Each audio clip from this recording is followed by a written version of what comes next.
France Inter,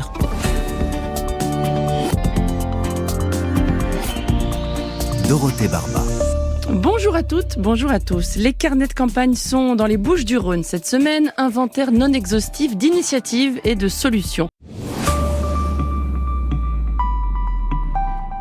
J'ai une histoire de sous-marin jaune à vous raconter. Non, je ne vais pas chanter. Nous avons reçu un courriel d'Olivier qui nous signale la formidable association des Compagnons du Saga à Marseille. C'est une équipe d'une quinzaine de bénévoles, écrit-il, qui fait vivre un très gros sous-marin jaune, le Saga. L'histoire de ce sous-marin remonte au commandant Cousteau, qui voulait construire des maisons sous la mer et puis des sous-marins qui pourraient rester très longtemps sous l'eau sans remonter. Le Saga fut le fruit de ce rêve du commandant au bonnet rouge, écrit Olivier, dans les années 60. Il a été construit à Marseille, dans un grand hangar du quartier de l'Estac, les pieds dans l'eau. 30 mètres de long, 300 tonnes, capable de rester plus de 20 jours sous l'eau sans remonter avec 6 personnes.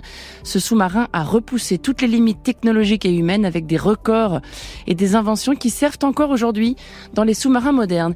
Malheureusement, poursuit notre auditeur, trop coûteux à utiliser, ce sous-marin, destiné à la recherche océanographique et à l'industrie pétrolière, a sombré dans l'oubli dans son hangar pendant plus de 10 ans. Et ce sont ses papas, ingénieurs, techniciens, qui ont voulu le faire remonter à la surface en créant cette association des Compagnons du Saga pour que cette merveille de patrimoine technologique ait une seconde vie et devienne un lieu de visite, de transmission et d'émerveillement.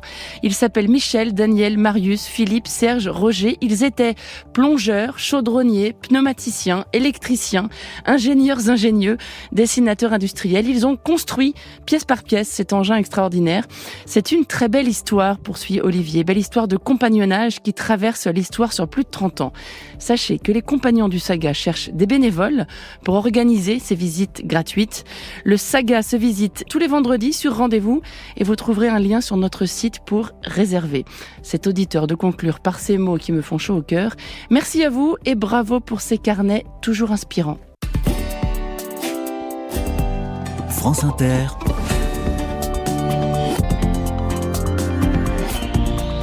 Dorothée Barba.